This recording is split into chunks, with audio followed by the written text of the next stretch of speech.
Some Dawn play. Sorry, guys. Anyways, this is Jacob from Wedge Be This. We're gonna do a live video. I haven't done one of these in a while. Um, Everyone that's not used to my lives, I'm pretty loose with it. I just film in my house. Um, Hopefully, this is coming across pretty well. My house internet is not perfect. It's not like it was in Colorado, where that internet was ridiculously good. But it doesn't sound like there's much of a delay. So, just want to start talking a little bit about the NFL since preseason games have actually already started. For our picks on the preseason, we're 1-0. Hey, Mr. Don Play. We're 1-0 in the preseason. The Raiders pick was actually absurdly easy, in my opinion. The Josh McDaniels angle of it, the angle for Josh McDaniels. I like that. That was just a really easy pick, and I guys, don't get me wrong, I keep up with other handicappers and stuff, and especially on YouTube.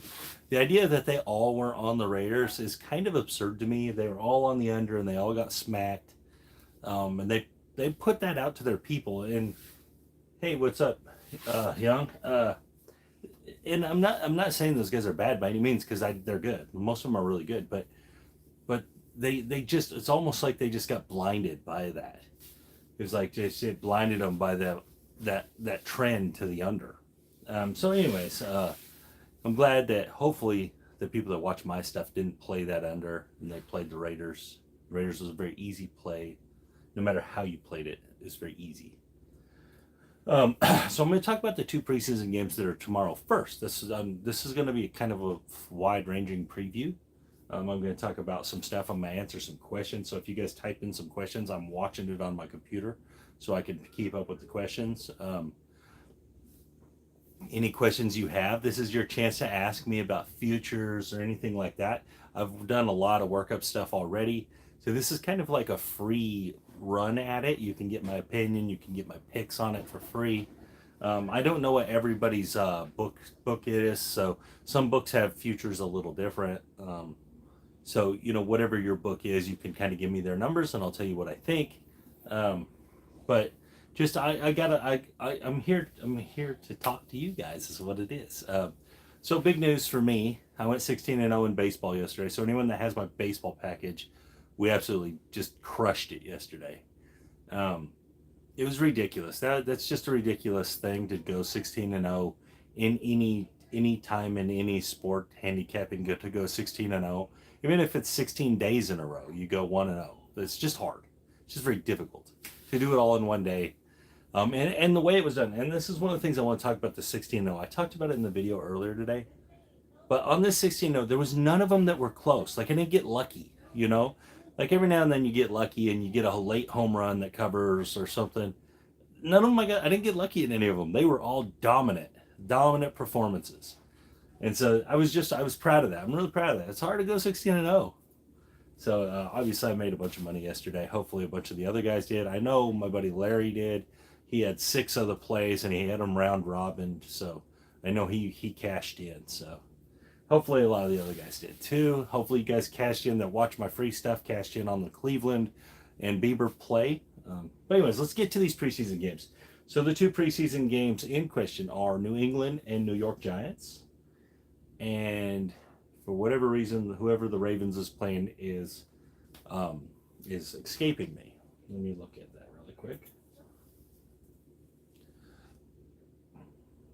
But so there's some good angles here. These are, out of all the preseason games being played, these are two of the better ones that we're going to be looking at some bets on, and I'll explain why. That these are some of the better ones. There is reasons why they're okay. So it's Tennessee and Baltimore and New York. So it's New York at New England, Tennessee at Baltimore. Okay. Definitely some good stuff going on here. Okay, so one of the things I want to say and talk about we'll start with the first game, the Giants and New England game. All right. I haven't done one of these in a while. And that,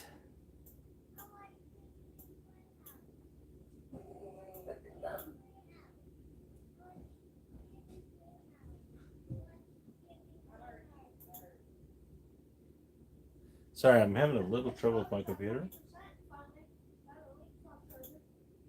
Sorry, I'm having a little trouble with my. Yes, some unders. I actually gave out the under in. Let me look. I got it on my paper right here. I actually like the under in the White Sox Kansas City. It's at 9. Uh, Under 9 in the Red Sox games. That's Red Sox in Atlanta, right? Ugh. Man, Atlanta's so powerful. But no, I do like the under, and I actually like the under in Miami and Philadelphia. It's under 7 now, but I got it at 7.5. But I like Kansas City and Chicago's under, so under 9 in that one. I actually like that a lot. And I like the Miami and Philadelphia under 1 run in the first inning, under 0.5 in the first inning. I actually gave that out today. Um, it, so yeah, I definitely like some unders today. But let's get to this Giants in New England game. Okay, so there is some major things going on here. So by my research, by checking into all the stuff I like to check into, especially with preseason games, the Giants coaches are saying that they're playing everybody because they are playing absolutely everyone. So that's a good sign if you're looking to bet the Giants side. And the reason being is because if they're playing guys that you know have been starters, if they're going to play Daniel Jones for a while, if they're going to play the receiving core for a while, the starting offensive linemen, defensive linemen, the Patriots are not going to do that. They are not going to do that. The Patriots feel like they're pretty structured, even though they're having all kinds of issues deciding on an offensive coordinator or whatever. But guys, don't ever doubt Bill Belichick. Bill Belichick has been doing this for a lot of years. He's got a whole bunch of championships. He has a method to his madness. So I don't think the Patriots have anything to worry about. But in the preseason, he's not going to give a crap. He's just going to be evaluating a handful of players. But the Giants, on the other hand, everything is new there. The whole coaching staff is new. They're kind of retooling everything. They're trying to see what they got. And they came out and said that they're going to play everybody to figure out what they're doing. So the Giants side of this game is actually very intriguing. I think the line is -2. So really, whether you're going to play the money line or whatever you're going to do there is fine. But the Giants side of this, because their coaches are directly coming out saying, "Hey, we're gonna play our players, all of them, and we're gonna be going through." So you're gonna get the starters that were starters last year for an extended period of time, and especially guys like Josh Allen, the Kadarius Toney, the offensive lineman. You're gonna get against the Patriots' second, third, fourth, fifth, eighth string. Guys that Belichick is evaluating. He's going to get to see him go against ones, and so he's going to get an idea of what he's got. So the Giants side of that game actually intrigues me a lot. I will probably wait really close to game time to see if there's a bunch of New England money that piles in and see if I can't get it at a pick'em or something, maybe even luck up and get it on the plus side and able to tease it. But I will definitely be looking at the Giants side from all the reports that I'm seeing as far as the Giants coaches saying, hey, they're going to play everyone. That's a big part of the preseason too, guys. And I want to talk about a second part of that, and that's the Giants' backup quarterbacks are Tyrod Taylor and one other guy. But anyways, they're guys that play in the NFL that have already got NFL experience, and especially Tyrod Taylor. So you're looking at having Tyrod Taylor in after Daniel Jones, which is a pretty good situation. You're not getting no drop off there, I wouldn't say. They're both legit starting quarterbacks in the NFL, maybe just the bottom rung of them, but they are legit starters in the NFL, and they've started a lot of games. So you're getting a very good quarterback side of that. And that was another thing in the Raiders game. There was 3 guys in the Raiders game that were potentially have already started games. Okay, I'll get to the Ravens in just a second. I'm going to talk about that. All right, so as far as that goes, um, the Giants are the better play in my opinion, from what I'm seeing. Plus, what I know of Bill Belichick, plus what I know of his history. In season openers, though, keep this in mind: Belichick is 3-0 in preseason openers. Now, there could be a lot that goes into that, but I think a lot of the reasoning is that if you think back a couple years, their backup quarterbacks have all been pretty good players, and they've been starters in the league somewhere. So, like last year, their backup quarterback to the season was Mac Jones when they had the first preseason game, because Cam Newton was still the starter until that moved forward. But so what I'm saying is that looking at the backups and what the line of quarterbacks is going to be is very important. All right, so the first game, I like the Giants play. Hopefully it flips and you get a bunch of New England money, teaser money come in, and you can get the Giants at plus money and tease them.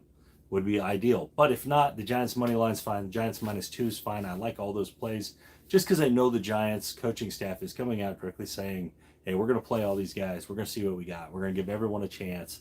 So, like, none of their positions are, like, sewed up, basically. Anyway, so let's move to the Ravens. Okay, so the Baltimore Ravens have this ridiculous, under Harbaugh, have this absolutely insane, ridiculous preseason record of 20-0. Right? Under Harbaugh, you can look this up. The Ravens are 20-0 in preseason, and they're 17-2-1 against the spread in preseason. Now, this is an anomaly, right? This just doesn't happen. This isn't a real like normal thing. But they're under Harbaugh, they're just insane as far as that goes. Tennessee, I would say Tennessee's not going to put a lot on their best players. Like, you're not going to see a lot of Derrick Henry. You're not going to see a lot of Tannehill. You're not going. I don't think you're going to see a lot of those guys. So you're going to get Tennessee second guys, third guys, fourth guys, and Baltimore. This is one tricky part of this. Okay, so Baltimore last year had a bazillion injuries, right? Basically, the injuries to Baltimore ruined their season. Between the running backs all going down before game one, like they had 3 running backs get torn ACLs before game one. Their best cornerback, one of their other best defensive players, and then throughout the season, Lamar Jackson goes down. The Ravens were just destroyed by injuries last year. Otherwise, they probably win that division.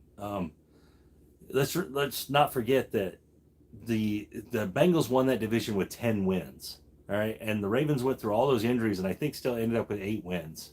So make no mistake, the Ravens were the better team if they have all their pieces, and I think they're still the better team. I'm not high on the Bengals at all. I think the Bengals just kind of lucked into a situation last year.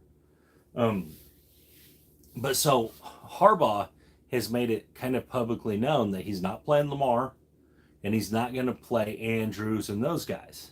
He's not going to play those starters in this game. The thing is the backup is Hundley, and Hundley, we watched him last year have some success, right? He played very well. So I still think Baltimore is going to keep their streak going in this game because of the backup Hundley. And I think that Harbaugh, for whatever reason, likes to win these games. That otherwise, why would he be 20-0? There's a reason he likes to coach to win. So I think we're going to see Hundley play a half of football, and then their backup is a rookie. I think he's out of Boston College, maybe. I can't remember where he's out of. But I do think we're going to see the Ravens play good football in this game, and Hundley is a very good quarterback. It's surprising that the Ravens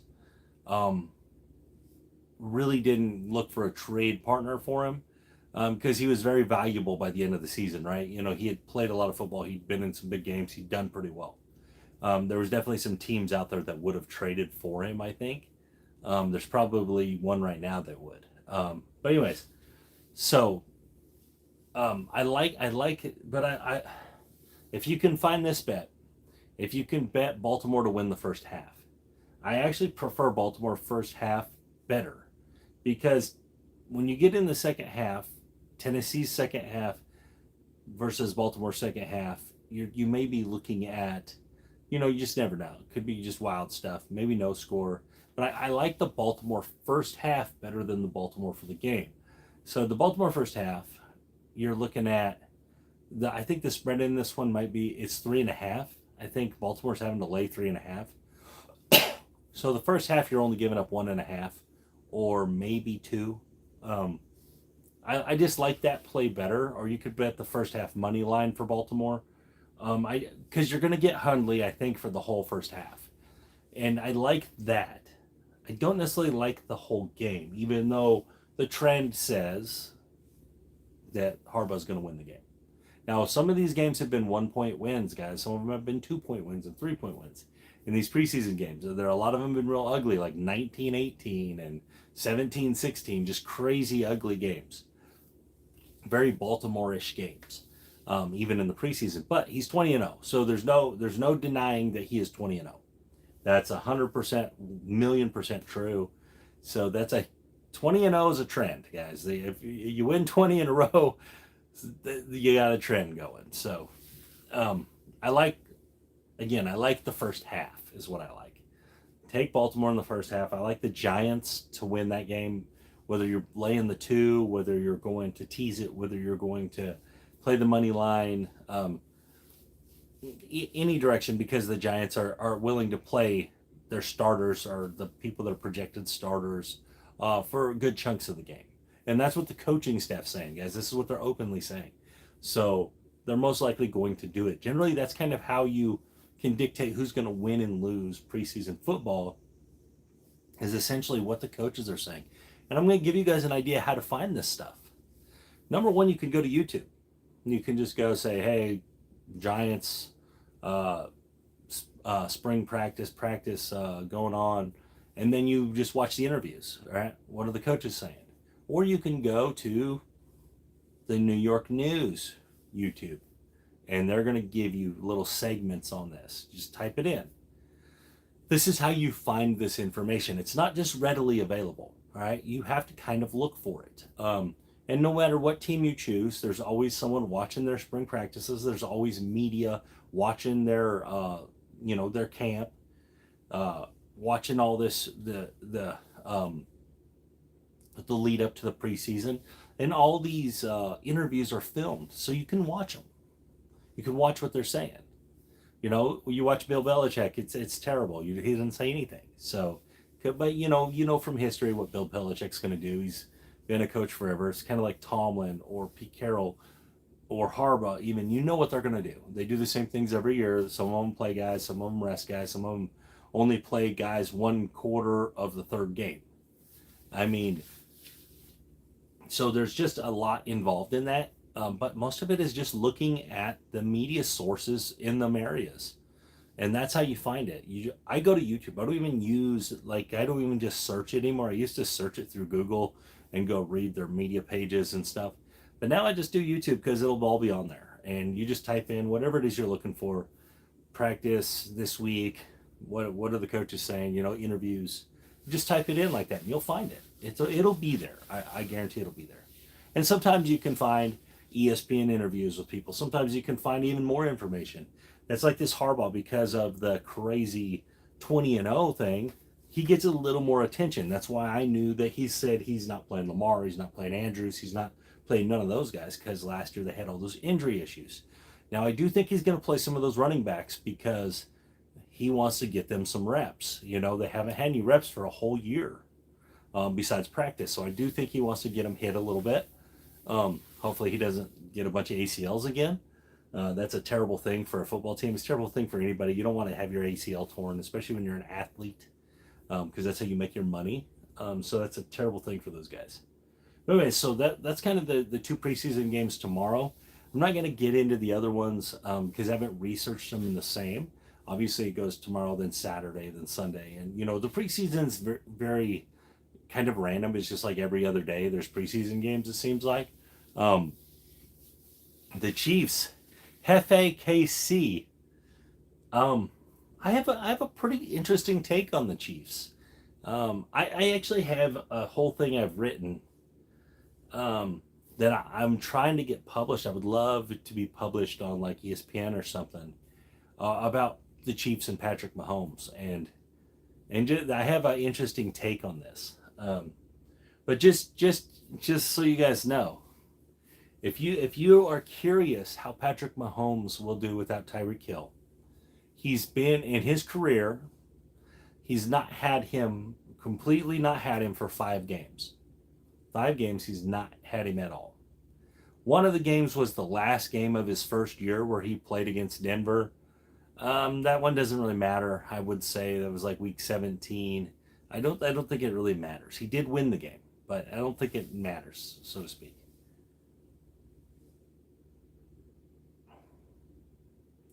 I mean, if you're gonna do that, personally, I bet him individually. But yeah, sure, parlay it. I mean, if that's the way you want to play it, sure. You're gonna get really good. Um, you're gonna get really good odds on it to parlay that. It's gonna be nearly 3 to 1 probably.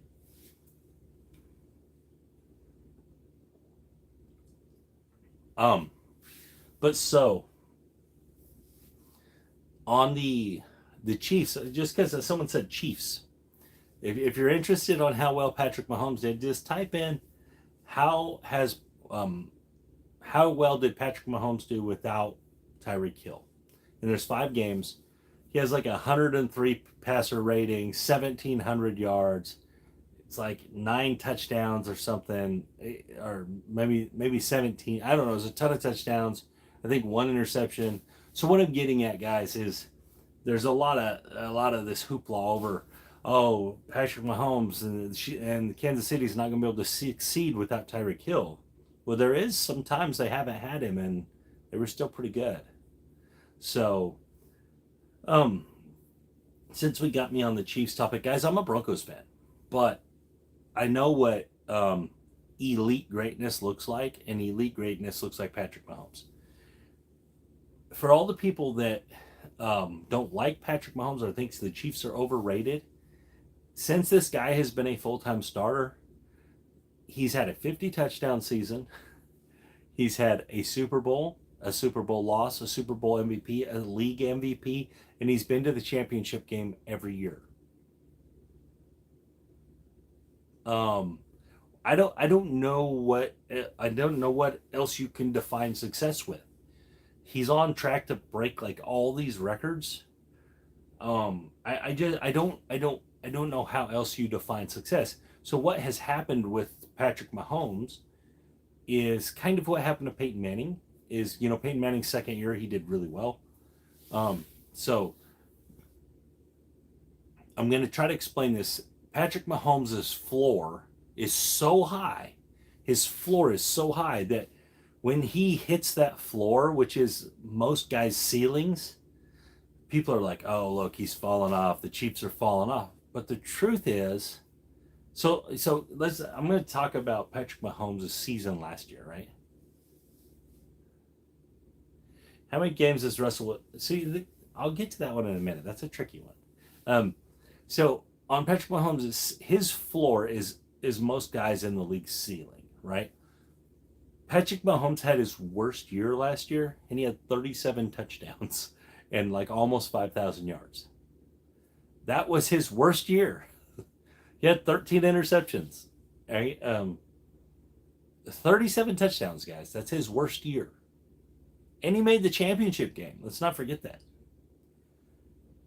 What I'm getting at is don't sleep on the Chiefs, guys. The Chiefs are still the best team in the FC West until you knock that guy off in the FC West until you dethrone him and Andy Reid. They're still the best, and until you're the Buffalo Bills and the Buffalo Bills beat them in the playoffs, beating them in the regular season means nothing. Tom Brady got beat by Peyton Manning in the regular season many times, but the playoffs came around uh, and couldn't beat him. You should have won the championship last year. You're absolutely correct. Patrick Mahomes had his worst second half I think I've ever seen in that championship game, and I think that actually is going to make him hungry. I think the Chiefs made the right choice. They got a ransom, an absolute ransom for Tyreek Hill, so that it's only going to help him years to come by getting rid of that contract and just adding all these new draft picks that they're going to get. So, I mean, and I just think it was just a brilliant move to get rid of the guy that was expendable, because Kelsey is not expendable. Kelsey's the piece that's not expendable because he's Mahomes' security blanket. All right. So, with that said, I fully believe that the Chiefs will be in the FC title game again. Until I see something different or someone gets hurt or something, until I see something different, you can't make me believe they're not the top one or two teams in the NFC. And until I see something different. All right, so someone asked me something about the Broncos and Russell Wilson. The problem with Russell Wilson going to the Broncos is this: didn't make them better. Didn't make them better.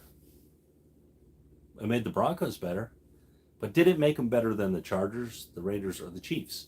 So let's not forget that the Raiders made the playoffs last year after an abysmal, crazy, controversy-filled season. They had one of their top receivers get in a car wreck and get kicked out of the NFL.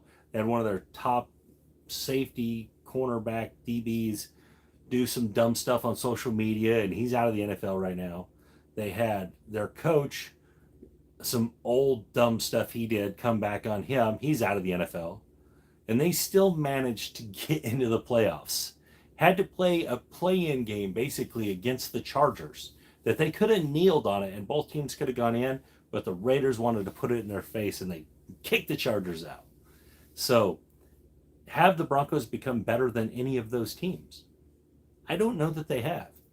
And I'm a Broncos fan, guys. The thing with the AFC West, the problem with the AFC West is you have to play the AFC West.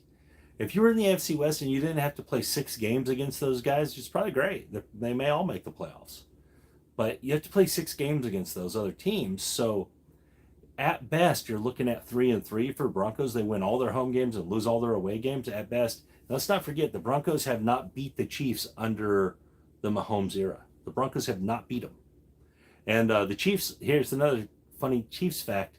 Chiefs have lost to the Chargers once and the Raiders twice, or the Raiders once and the Chargers twice, something like that, in the Mahomes era. That he has dominated the AFC West, just absolutely dominated it. So, did Russell Wilson make the Broncos better? Absolutely. I mean, you're an upgrade. He's an obvious upgrade from 90% of the quarterbacks in the NFL, especially the ones the Broncos had, right? Bridgewater and Locke. So, the idea that they're that much better than the other teams that all made good moves, and one of them has the best player on the planet. I don't know. The Broncos could. This is the thing: is the Broncos could have 10 wins and be 4th in that division. That's the Broncos could have 10 wins and be 4th in the division. That's a crazy thing. But so could the Chargers or the Raiders. They could have 10 wins and be 4th too.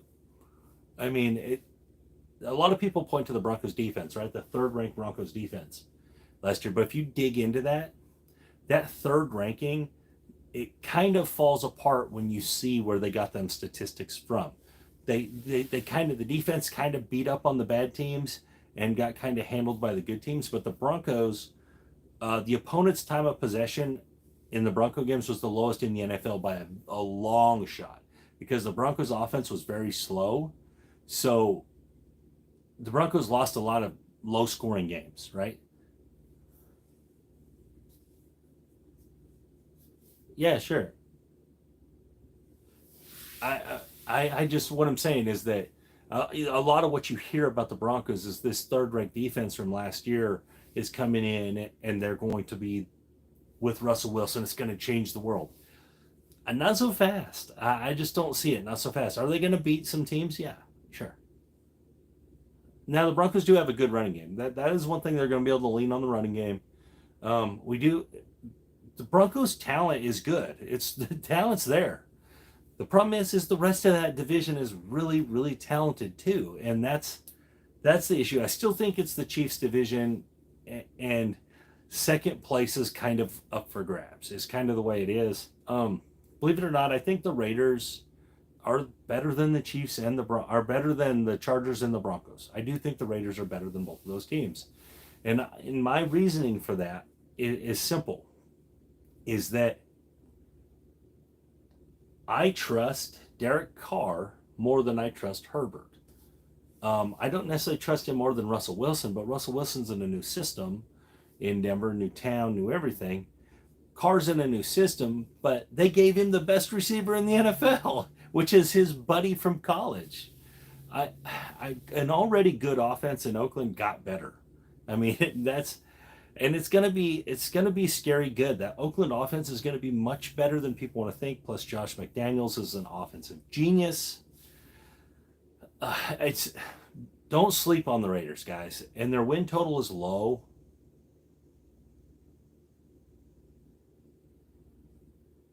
All that stuff is true, sure. But they made the playoffs last year with all those same problems. All the same problems, they still made the playoffs, plus all the other bazillion problems. They still made the playoffs. So, don't sleep on the Raiders, guys. If you're going to play a win total over, theirs is 8.5, I think. I think it might be 9.5 in some places. But that's a much better over win total than the Denver one. It's a much better total because the team has already proven they are winners. They just added more pieces to be more winners. It's not as like I don't understand why people are just totally avoiding the Raiders, like the Raiders as a potential threat. You know, all I'm hearing is the Chargers. I hear the Chargers. Okay. What did the Chargers do last year? The Chargers couldn't get done.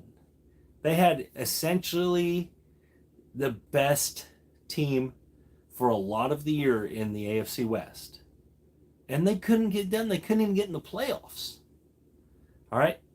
Most of the Chargers pieces are back as one. They added J.C. Jackson. They added Khalil Mack, which in my opinion, they didn't really add much there. He's a very old pass rusher, and he hasn't been very good for a couple years. All right, so they didn't add much there. I know they added the nose tackle guy for the middle for the run. You know, the Chargers were terrible at stopping the run last year.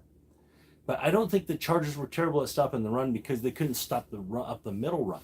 I think they were terrible at stopping the run because they had to keep so many guys in protection for the pass. They couldn't get to the quarterback consistently enough. And so I'm not high on the Chargers at all. I actually think the Chargers spent a lot of money to not make the playoffs again. And the AFC is so loaded. That's the problem in the AFC, right? The AFC is so loaded that even with the extra playoff spot, it's still so ridiculously loaded that there's going to be good teams left out. Now, are the Chargers going to win some games? They are, because their offense is still going to be pretty good. Herbert's still going to be pretty good. Eckler's going to be good. The two receivers are going to be pretty good. But they're still going to have all the same problems. I still don't think they'll be able to stop the run. Not consistent enough. And adding J.C. Jackson, guys, there's a thing in the NFL, and it's called the New England DB. All right? The New England DB is the guys that you see them get rid of all the time that were great in New England. They go other places, and they're not great because New England's a very system-oriented team, right? So the defense is it's a system there. You do your job. J.C. Jackson's going to be relied on to be the guy that stops guys every game now. I think he's going to fall on his face. I think he's a New England DB. I think he'll have an okay year. He'll be an okay corner. I don't think he'll be in the elite group. I could be wrong about this, but I've seen this way too much with New England guys leaving New England, and especially with the defensive backs. Especially with the defensive backs. So, that's what I think about. I don't think the Chargers, I actually think the Chargers will be last. I think they'll be last in the division. I do think the Broncos will probably end up third and fighting for a wild card. I actually think all four of those teams will be in the playoff hunt toward the end. But I just think and honestly, guys, I don't really care for the Chargers coach. I think he's too risky. Like, I understand using the analytics, but he cost his team some games by being too risky, by going for it too many times. Teams picked up on it, and that's the thing in the NFL. You get away with stuff for a year. For 1 year, you'll get away with it. The next year, you don't get away with it anymore. And so it's happened many times. It's happened to a lot of different players and different systems. It works for 1 year, and then it doesn't work anymore. So that's what I think about the AFC West, guys. Like I said, I'm a Bronco guy. But I like the Chiefs too, because I kind of live in Chiefs country. Most of the people around here are Chiefs fans. But I like them other teams too. I don't have, my affinity isn't the same as it used to be. Like, I don't hate teams anymore because I'm in the gambling world. So I look at everything as objectively as I can. And so, like, I like all those other teams, and when I see good pieces, I see good pieces, and I'm wanting them to succeed because I want to be able to make money off of them. I would love to have, a muscle car with a license plate that said "Thank you, Mahomes," something like that. From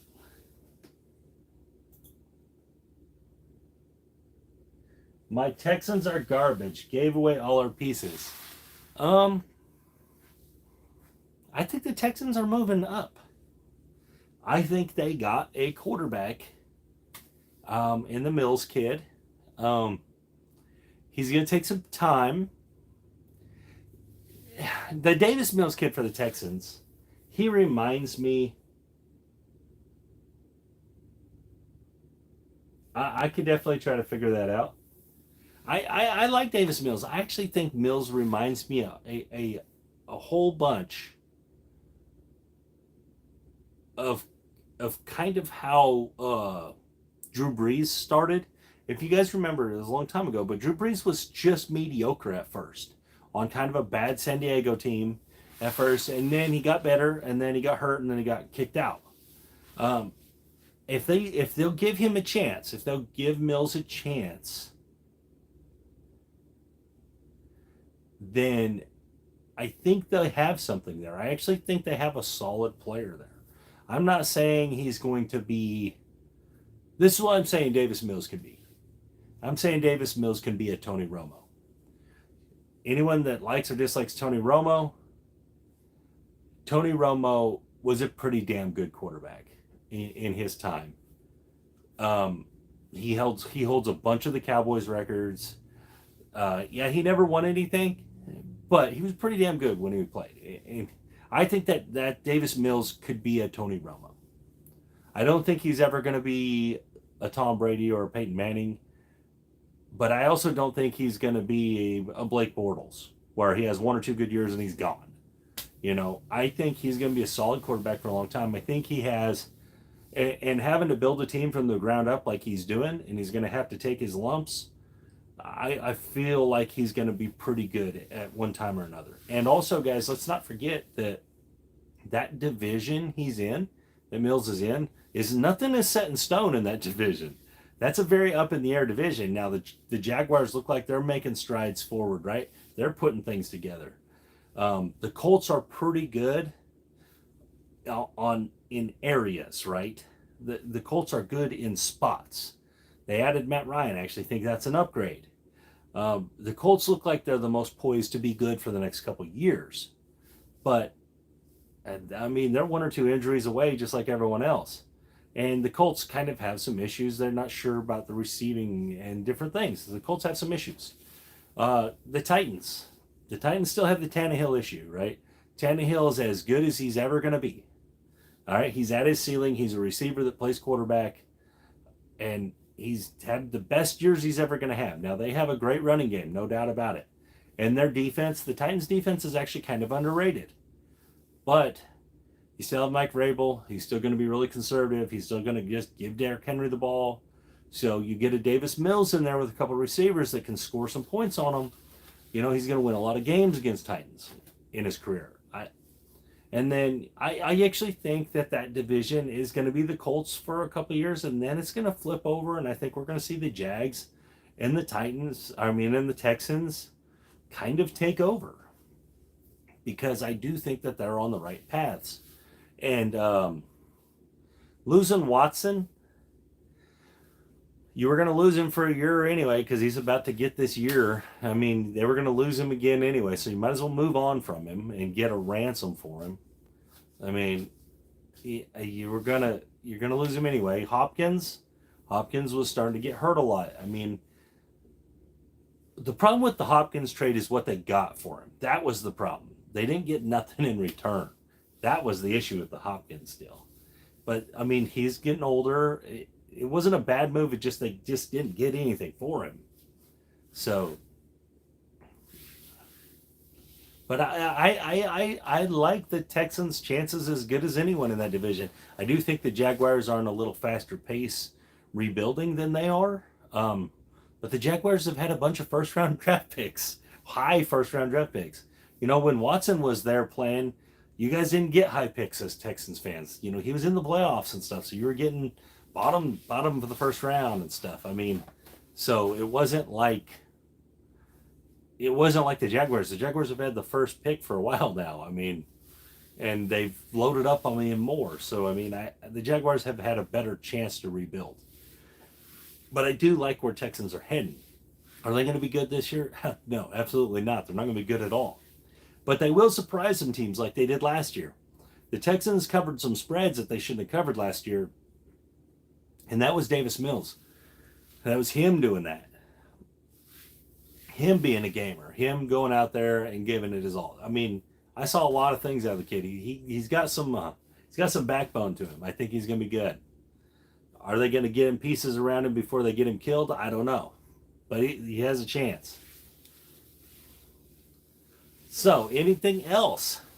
So, Major League Baseball. We'll go to that real quick. We'll jump over to the baseball. All right. If you haven't bought my package, it's still just $50. We're getting ready to get the forum going. So, everything is going to be on the forum. So, it's going to be a $25 a month subscription fee to my website. But for that $25, you get everything I bet on, whether it's football, baseball, basketball, golf, badminton, cornhole, whatever. Some video games. You can bet on video games now. It's craziness. So for $25 a month, you're going to get all that information. Plus, all my workups are going to be posted on there. Plus, the interaction with all the other people. It's going to be cool. It's going to be different than every other handicapping people. I'm trying to build a group of handicappers in a group of like-minded individuals. So, kind of like OnlyFans, but just without the hot girls, I guess. I don't know. So, and you know, you're not getting any pictures of me, just in case you're curious.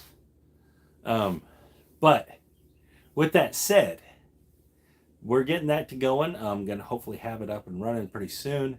And like I said, the $25 a month is going to get you everything. So, you know, the thing with this time of year is baseball ends, football starts, college football starts, college basketball starts, hockey starts, college football starts. There's a lot of stuff that starts up right here in the fall. So we're going to get all that in there. Anything I put in there, any workups I do, any bets I make is all going to be on there. So you're going to get to see all of it. You're going to get to see all the information I use to make the bets. That's what people get with my with my package. When I send them the email, they get all the information I use. They get the trends. They get the workups, the model. Now, the only thing I keep to myself is how I go about choosing.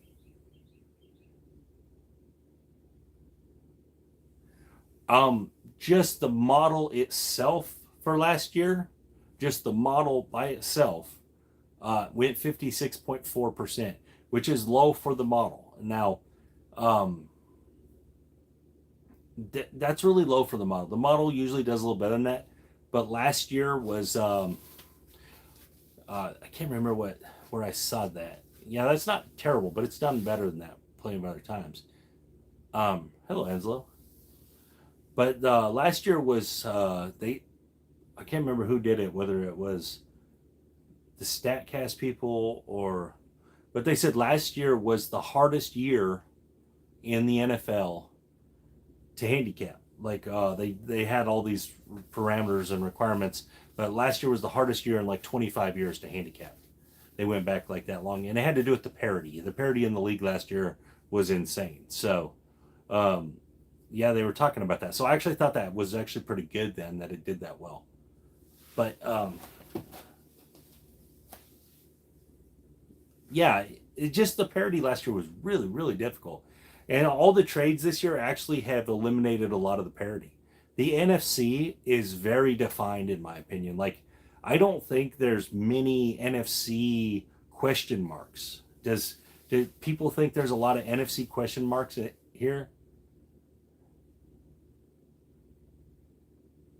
Eh, awesome. There's not a lot of question marks, right? You got Yeah, Green Bay's somewhat of a question mark, I guess. Yeah, I feel like they are.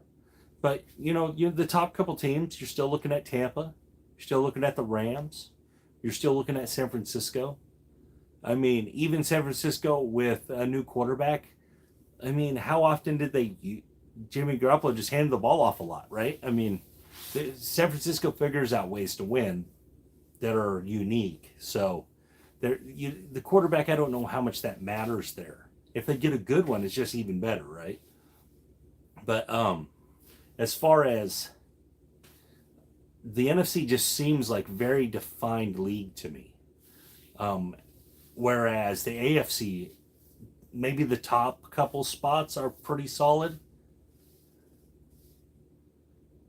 That's what I like, buddy. Giants tomorrow -2 and Baltimore first half. You're absolutely right. That is what I like. Um, but the NFC, I just feel like I think that the question marks are all up and comers, right? Are the Saints going to be good? The Saints, they should be pretty good. I mean, Jameis Winston looked like he was making good steps last year, right? Right? But so are the Saints going to be good? Are they going to be a playoff team? They were a borderline team last year. Are they going to get it done? Is Jameis going to stay healthy? They did get the receiver back, right? Mike Thomas is back. How good is he going to be? Now, they lost a ton of defensive players, but they filled them in with some pretty good guys. So, I mean, they drafted a bunch of receivers. I mean, the Saints are a tricky one. I actually think the Saints have a really good shot at being really good. Um, in the NFC East, right? The Eagles kind of look like the up and comer, right? They made the playoffs last year. They got a up and coming quarterback. They got a good receiver in the offseason. But does that make them better than the Cowboys yet? I don't know that it does. I know the Cowboys lost Amari Cooper, but guys, if you go look at Amari Cooper's stats, eh.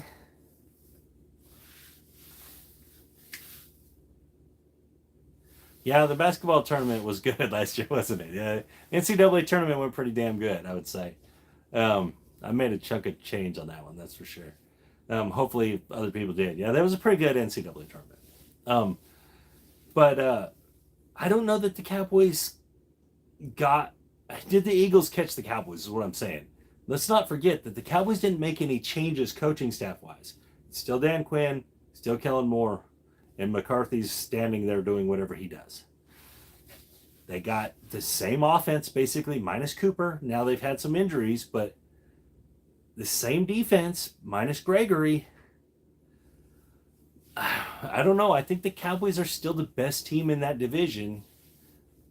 I don't know that the Eagles have done enough to be better than them. I think the Eagles are still just a borderline playoff team with a quarterback that's not proven yet, and they added some pieces. I don't think they've overtaken the Cowboys yet. That's my opinion. I don't think they have. I think that the Eagles got better, but I don't think the Cowboys got worse. I think getting rid of Cooper was a good idea. Gregory obviously wasn't happy there because he wouldn't have signed somewhere else if he was.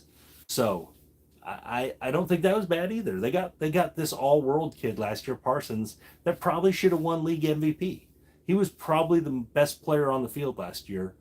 And I know that TJ Watt set the sack record, but as far as just talent player on the field, I mean, that's the good money is on the Buccaneers winning the South. I mean, that is the good money. Still got Tom Brady. There's a rule, right, in sports betting. Don't bet against Brady.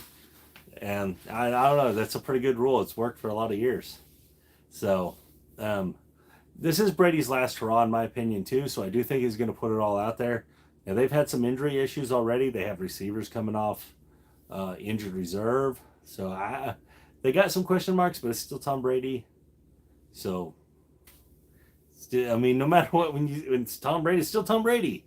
How many times in New England did people think, oh, their roster isn't talented enough? They ended up in the Super Bowl. So, I mean, it's still Tom Brady. Until it's not Tom Brady, we'll see, I'm not going to put my money against them. That's for sure. I'm not going to bet against the Buccaneers to win that division.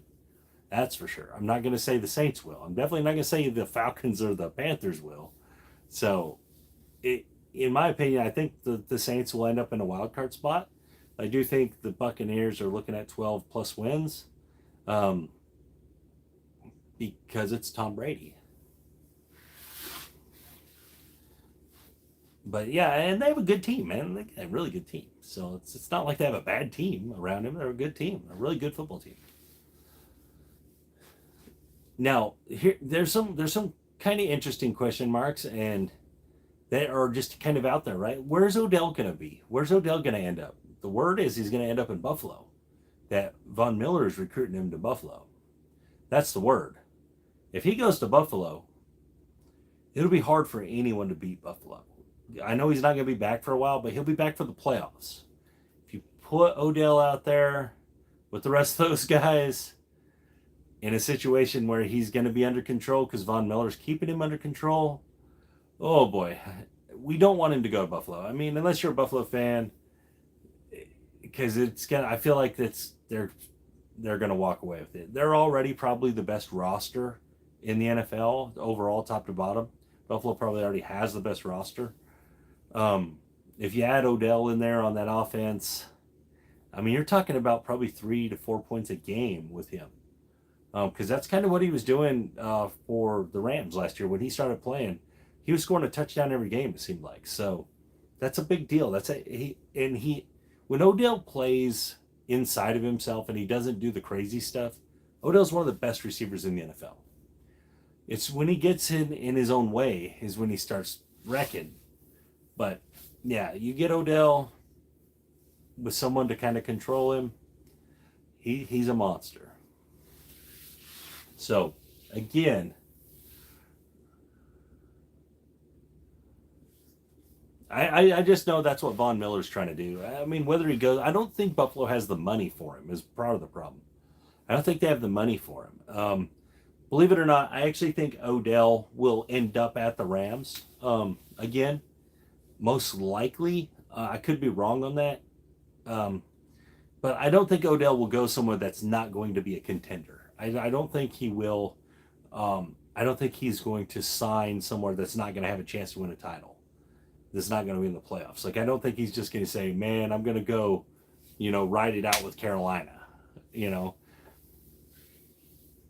Now, here's something that could happen, too. If Odell goes to the Kansas City Chiefs, that's a realistic thing that could happen. He talked about that once. He said that his choices when he was moving from the Browns were the Rams or the Chiefs. That's what he was looking for, the Rams or the Chiefs. So if he goes to the Chiefs, that's a pretty interesting situation. If he goes to the Packers, it's a very interesting situation. There's just some spots that he fits very well that make them a even better team, a good team even better. So I don't know where he'll go, and it'll probably be halfway through the season because he's still, he got hurt in the Super Bowl, so he's still hurt. And he's going to be hurt probably closer to the playoff, all the way up closer to playoff time. So teams aren't going to have to make a decision for a while. You're going to be able to sign him then, when he's healthy. So again, he can join a playoff team, and there's no one going to stop him because he signed a 1-year contract. So there's nothing going to stop him. He's not under any obligation to anything. He's just going to be able to go join a contender. So somewhere at the end of the year, someone's going to get Odell Beckham, which is going to change everything at that point. So making future bets on the Super Bowl and stuff like that is a little tricky now because somewhere at the end of the year, someone's going to get a top-tier receiver, join their team. Now, is he going to be great at first? I don't know. He was pretty good right away with the Rams. So because receivers are kind of the easiest fit everywhere, especially the position he plays. He really only runs about 3 routes. So he doesn't have to do a lot of the dirty work. He's not the dirty work receiver. So I don't know. I feel like he's kind of a wild card out there that's going to end up somewhere that just changes their outlook. But anyways, anything else? Major League Baseball, guys, it's starting to pan out. The sellers sold off. The buyers bought them all up. Those teams are already starting to separate. We're starting to see the change already in that. Teams like San Diego are starting to figure it out. San Diego scored 13 runs today. Miami and Philadelphia, the end of the first is 0-0. This is for everybody that bet Miami and Philadelphia today. What I told people to say is the end of the first inning will have no runs. That is a win for all the people that watched my show earlier today. You just got to win.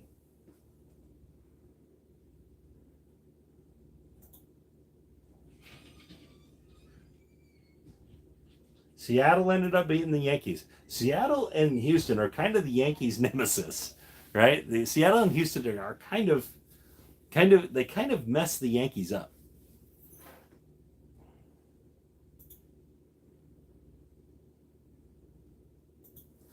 Which is it's odd, but whatever. I mean, Houston makes sense because Houston's just amazingly good. By the way, anyone that read the write-up today that's watching this, I predicted Judge to hit a home run. He did hit a home run in that game. I had just a little quarter unit bet on it, but it was plus 310, I believe. I think it was 310. So I got a pretty good little win there. But I wasn't on the plays. It was just in the leans.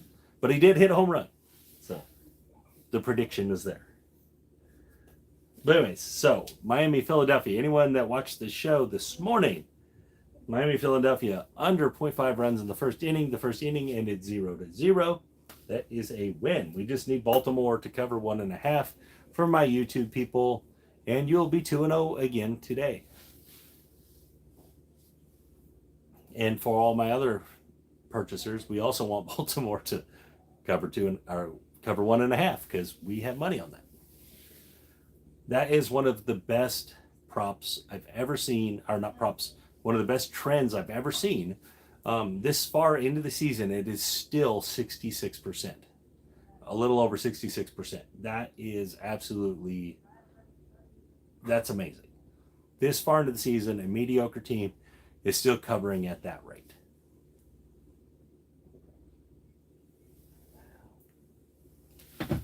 That's just, it's hard to imagine that, really, when you think about it. If you started the season just playing Baltimore, every time they got 1.5, every time they were getting the plus on the run line, you've won 2/3 of them. So 2 out of every 3 you've won.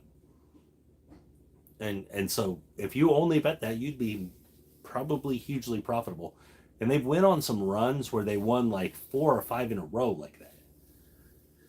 So again, one of those things, just got to pay attention. Just got to do your research. You got to look through what's going on. You got to understand the bets you're making. All right. What are you looking for?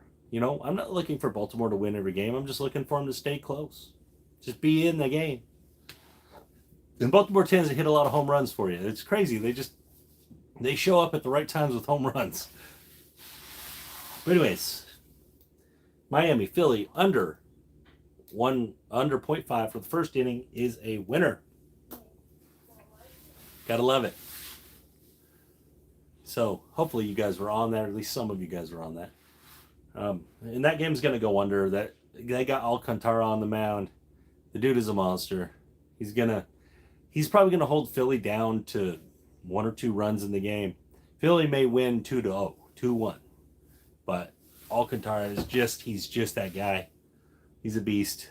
And he'll pitch 7, 8, 9 innings. Like, he goes super long innings. He goes really long, but it's because he doesn't take very long to get batters out. He gets a lot of ground balls, a lot of double plays. He's just a really, really good pitcher that is going to waste his career in Miami. He needs to get out of there. Get to a contender. Let's see you in the playoffs, buddy. Anyway, anything else anyone's got any questions about? If you have any questions about the NFL, any questions about baseball, I mean, whatever. Just ask me some questions, and I will try to give you answers. This has gone on for exactly 1 hour now. Pretty good live, I would say. I've had roughly 10 people in and out of it, all the way up to 13 at one time, which is a little low for me. Usually when I have craps lives, I get 30, 35, but I haven't been doing enough lately to keep up with the people. Got to get back with the people. That's what we're doing. Trying to get back with the people. Trying to get this sports world going, because the sports is where it's at, guys. I love craps. I'll always love craps. But craps is not as profitable as sports betting. And sports betting is on the up. It's about every state's going to legalize it within the next couple years. It's just where it's at. It's a much more consistent win. It's very consistent as long as you'll stick to your guns and have a good strategy. You don't have to worry about as much variance. Sports betting is where it's at. So, any more questions for anybody, for old Jacob here? See what we got. I got an old school Let It Roll shirt. I think I'm one of the only ones that still has the, old school Rick from Let It Roll. That's my guy. Haven't really seen much from him lately, but I like old Rick. Then I got my gear on. Hopefully I'll have these for sale. Give away some of them. Stuff like that. Get that going.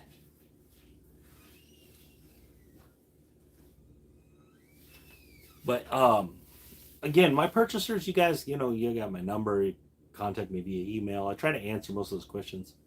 What's your unit size on bets now? For baseball, football, what? Because it's different. As far as baseball goes right now, I'm still $50. I've been $50 since the day one of the season. I bet $50 units. For football, generally I start at $50 units, and by the end of the season, I'm usually making $100 to $150 bets. Guys, I am not a high roller. I don't want people to think that. I am not. I build this up over time.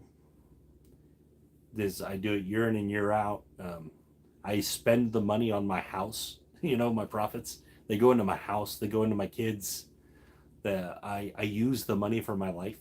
I don't just build this massive bankroll.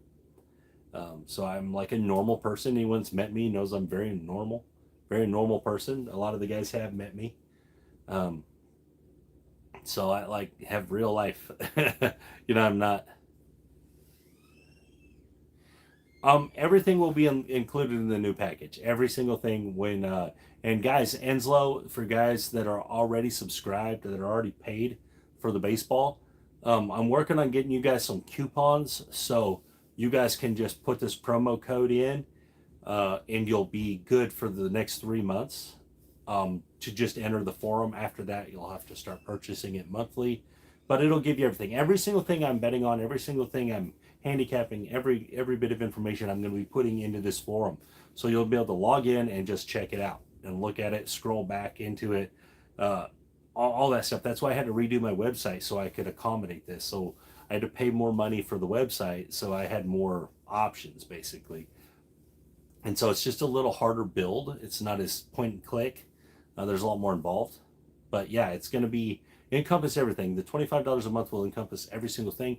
Plus, it's going to get you guys in these weekly drawings that I'm going to start when I do this. My weekly drawings, I'm going to start out a little smaller, but eventually, hopefully, I'm going to work up to tickets to events, sporting events. That's my eventual goal, is to work up to be giving away weekly tickets to sporting events. And that's part of what this is going to be. Part of the benefits of it is hopefully eventually I get there.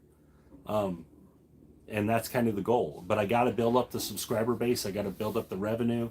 This is a business for me, guys. I've never hid that fact. So I got to build all that up, and all the people that have been riding me from day one, appreciate you guys. And like I said, I'm going to try to give some of this back. Besides just the information, I'm going to try to give some of this other stuff back. give away some cool stuff. But like I said, I'd like to give away tickets to games. I think that's a cool thing for sports betting.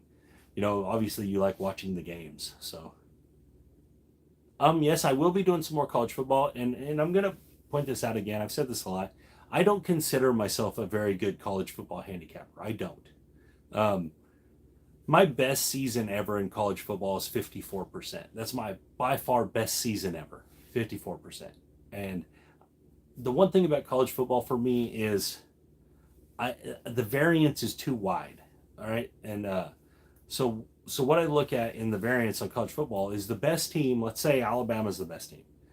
They are roughly 65 points better than South Alabama, that could be the worst team.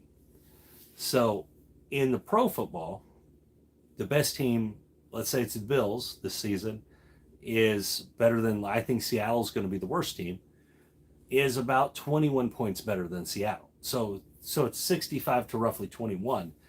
The variance is so wide in college that I'm not as good at it. That's just the truth of the matter. I'm just not as good at it. I know a lot of people say college is easier than pro. It's not for me. And part of it could be the way I look at it. Part of it could be that I try to use my pro style in college. It doesn't work. I don't know. I don't know exactly what it is. So when I give out the college plays, guys, I'll definitely have disclaimer with them to put, to put less money on them for sure. Yeah, most handicappers say the NFL is the hardest sport to handicap. Most handicappers will. For me, it's the one I started in, so it's been my most successful. Baseball started out rough this season, but I attribute that to the lack of spring. I think if there would have been a normal spring training, I don't think I would have ever really deviated from 55 to 60%. But the lack of spring, I think, really hurt, and took guys time, took pitchers time to get going, hitters time to get going. So you saw some odd stuff at the beginning of the year where I think it's more lined out now, i.e. 16-0 days happen because it's more lined out. It's easier. Let me look at what's going on in baseball again. I got to keep up with this stuff, Got to keep up with these scores. Oh, Miami scored in the second inning. That might be all she wrote in that one. The Baltimore game is in rain delay, by the way, which sucks. Hate rain delay. Rain delay affects handicaps, guys. I can speak to this 100% true. Seen it many times. Rain delay affects handicaps, especially if you're on overs. If you're on an over and a rain delay happens, you should go lay that bet off, because those guys get all ready and then they have to go sit down. And then they come back out, and a lot of times rain delays happen twice in a day. So they'll play for 4 or 5 innings and then get a 30-minute rain delay. And so there's a lot of stopping and going, getting ready, getting loose, getting warm, getting cold. And so I feel like that when rain delays happen, you should get on the under. And I think because players get out cold, especially the pitchers, a lot of times after a rain delay, the pitcher won't come back out. It'll be a new pitcher. So I don't like rain delays. I don't like them at all. I think they really hurt the handicap. Now, if you're already on the under, it's probably a pretty good play. But for me, usually the rain delays are painful. Bottom of the second in the Miami game, 1-0. I don't think we're going to see very much scoring in that game.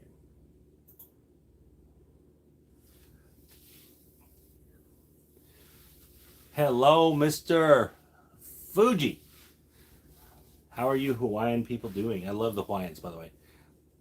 They are amazing people. I have probably got more direct love from the Hawaiian craps groups and the Hawaiian YouTube groups, Hawaii Crap Shooters, Brian and those guys. I have probably got more direct love from those guys than anybody, man. They are just great people. Just amazing, great people. And it's just cool, man. They're super cool to talk to, super cool to hang out with. It seems like nothing ever phases them. That's one of the things I really love because I'm very similar to that. I don't get phased really easy, and they just seem that way, man. They're just always there, just happy. I like happy. I'm a happy guy. So just it's just cool. They're just awesome people. That's I mean, I can give a million compliments, but they're just awesome people. Plus, they have the best coffee ever. The coffee that comes from Hawaii is the best. I've had coffee from a lot of places all over the world, but the coffee from Hawaii just tastes different. And I'm going to tell you all what it is. It's the volcanic dirt. The volcanic dirt gives that coffee almost like a more roasty flavor to me. I don't know. But the coffee, man, is just elite there, man. It's so good. And that guys send it to me, and I drink it so fast. I could get a bag every day. Man, I drink it so fast. But their coffee's so good.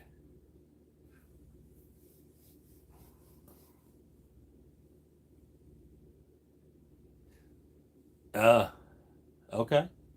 I don't know basically anything about the WNBA. I really don't. The WNBA is so far down my list. I just don't know anything about it. But I'll take your word for it, man. If the Liberty or the play, the Liberty or the play. I just don't know anything about it. Um, my three best sports for sure are NFL, um, obviously MLB, and college basketball. Man, I just I really got college basketball down. I'm an SEC guy. So I get a lot of really closely fought battles in the SEC. A different basketball in the SEC than like the Big Ten or the Pac-10 or the Pac-12, I guess, or even the Big 12, whatever it's going to be now. But the SEC is more like a wrestling match, and the other leagues play basketball, and the SEC wrestles. So it's a little different handicap. It's a little easier to just take the points most of the time because it's going to be like a fight instead of a basketball game. So I hang in the SEC a lot when I make basketball plays because it's just the style of play there I understand better. But it is, if you ever watch, like, the ACC plays really pretty basketball, the Big Ten plays really pretty basketball, Big 12 a lot of scoring, Pac-12. SEC, they're out there you might as well just give them gloves and let them fist fight and throw a basketball out there at the end. I mean, it's just grimy, and it has to do with the type of players they recruit. They're a little different, little maybe less athletic outside of Kentucky, and more more brutish. Kentucky obviously is our anomaly. They're kind of just the top dogs. Um, but yeah, I mean, it is what it is. The SEC is rough and tumble. The other leagues play basketball, so. But we get that a lot in the SEC. The SEC kind of dominates football for the most part, and they dominate baseball and softball, and that has to do with that it's warm weather, right? It's warm weather down here all the time, so we don't have any cold weather teams. Our coldest weather team is Missouri, so for the like baseball and softball, that's why they're always so good, is that they play all year long down here. Basketball doesn't get in the way, things like that, because it's all warm weather states, and so that's why they're better at those sports, I would say, overall, than, let's say, the Big Ten, which is a bunch of cold weather states. The baseball seasons in the Big Ten are very short, where in the South it's all year long. They play baseball all year long down here. So the traveling teams, I mean, even in December and stuff, as long as the bats, it's not too cold for the bats, they still play. So, and it's built for those sports. That's why Big Ten basketball and stuff is usually overall better, like the Big Ten, the ACC, and those cold weather states, because those guys are in the gym all the time, right? They're playing basketball all the time because it's warm in the gym. They can go in there and be dry and play basketball. So they're generally, you get better groups of kids out of there, and there's just some regional stuff that goes into sports. Obviously football's the anomaly because you play football in everything but lightning. So the SEC is just the reason the SEC is better overall has to do with the emphasis on football in the South more so. Where in the North, I think you get more emphasis on basketball, and in the South, you get more emphasis on football. And I think that's where you just have, like Nick Saban said at one time. Nick Saban said, when he left LSU, around Baton Rouge, he was finding 2 or 3 5-star recruits that he could easily get there. He goes to the NFL, comes back to Alabama, and he says there's 15 around Birmingham, or Tuscaloosa or whatever, Tuscaloosa. He said you get 15 5-star recruits. So that's what it has to do with, when you're separating those leagues. Plus, the SEC is a profit sharing league. That's what people don't understand. Why so many teams want to come to the SEC, because if Georgia wins a national title, they split the money with all the schools, and that's in every sport. So that's so even your bottom of the barrel sports get money for these titles. They get money, and so that makes them better. Their facilities get better. Their whatever gets better, and so that's just one of the great things the SEC does. Now, I know a lot of people hate on the SEC because Alabama's great run these last 20 years or whatever it's been, but it's not just Alabama, guys.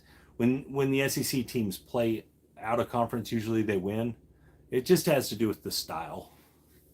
So again, I love college football. I'm not great at betting on it. I love college basketball, and I feel like I'm pretty good at it.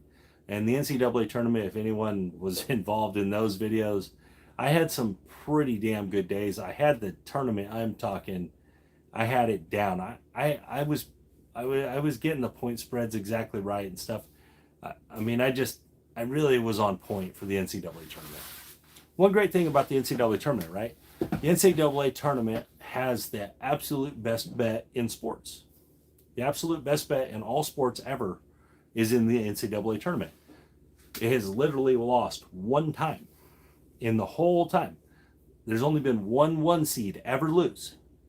So if you bet the money line for all the 1 seeds, no matter what terrible money line you're getting, you're 401, whatever it is. I don't know what the total number is, but it's a lot. Right? It's obviously not 100, but it's not 400, but it's probably 100 and something and one. There's been one time that it's lost. So if you just parlay the 1 seeds, you knock that juice down some, you're going to win every year. It's the best bet in sports. There's not a better bet. Percentage wise, you can't find it. There's not a better one. So the one bet, if you make one bet all year long, wait till the NCAA tournament, bet all the 1 seeds to win, just on the money line. Could have doubled your retirement every year. Well, not doubled it, but you could have added your retirement every year, except for the 1 year, which was recent. But it just doesn't happen. The 1 seeds don't beat the 16s. The 16s don't beat the 1s. Sorry.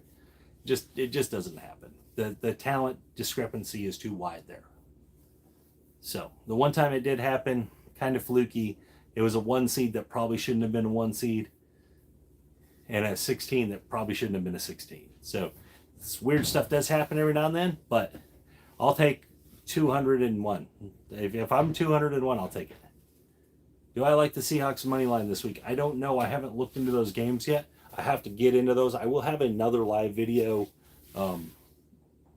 probably Friday because of the Saturday games. So I'll probably have a live video Friday breaking down some of those games for us, and we'll see what we got, see what we're looking at. Guys, I'm going to give away all the preseason games for free.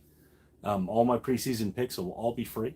So this is to promote my subscription. Hopefully guys will get on board, and when the regular season starts, guys, I'm going to give everyone a little heads up.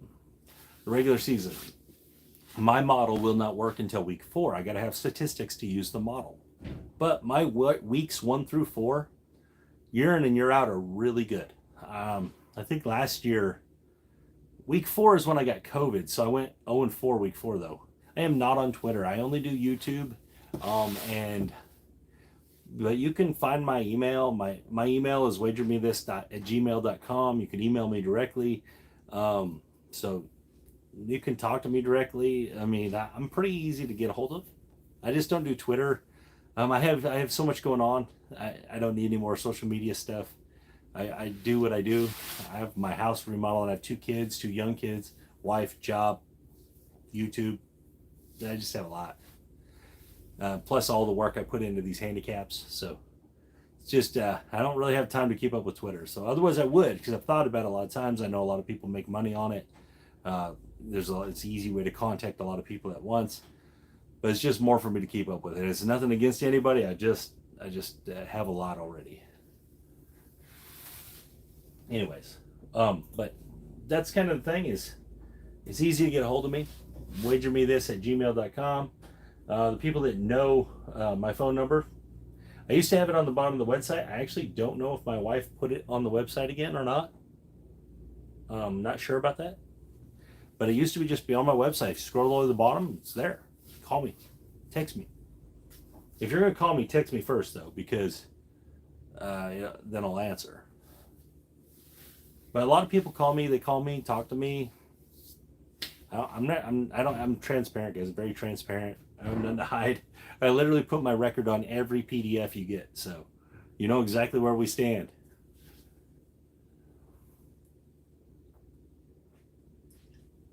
Any more sports questions? What do we got? What do you got for me?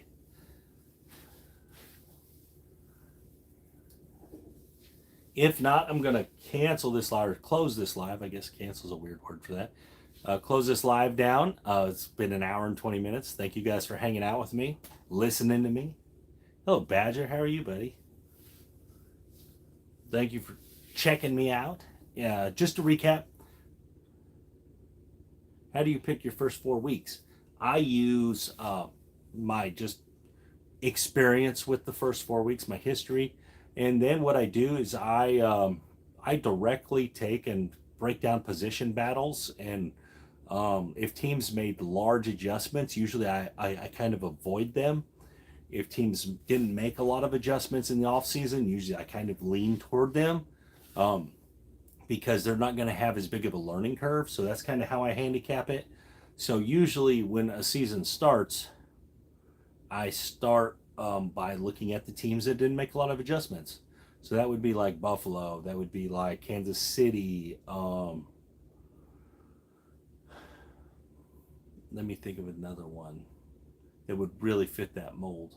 Even the Cowboys are really going to fit that mold. Tampa Bay is really going to fit that mold. They didn't make a ton of adjustments. They didn't bring in a new quarterback. It's not a whole new coaching staff. It's not, a whole new offensive line like in the Bengals case.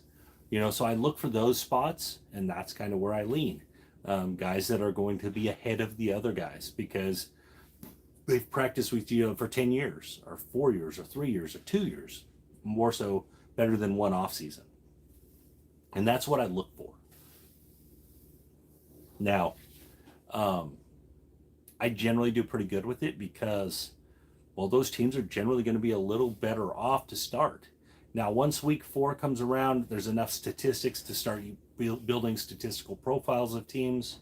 And you start seeing trends, teams rising, teams falling. What are they doing? Are they good? Are they good in the first halves? In the second halves? Are they good in, like forever the Chiefs were dominating the second quarter, right? There was like 1 year where they outscored opponents in the second quarter like 400-30 or something like that. It was some insane number. And so you could just bet the Chiefs to win the second quarter basically every week, and you won. So there's things I find like that. I find little angles like that, and that's what I look for. Now, in the first 4 weeks, they're always a little different. Bucks, Broncos, Super Bowl. I would love that. I just don't think it's reality. The Bucks might be there. The Bucks definitely could be there. I just don't think the Broncos, there's too big of a hill in the AFC West to climb. I just don't think they top the Raiders or the Chiefs. Personally, I don't. If they do, I'll be cheering them all the way, but I'll have lost some money because I definitely won't have them bet. But anyways, thank you guys for your time. You have a great day. We've already got one win in today.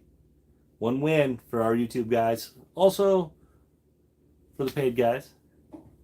So we're looking for Baltimore plus 1.5. We're going to make it a 2-0 day if they ever play. They're still in rain delay. Hopefully they're going to play. Anyways, y'all have a great day. This is Jacob from Wager With This.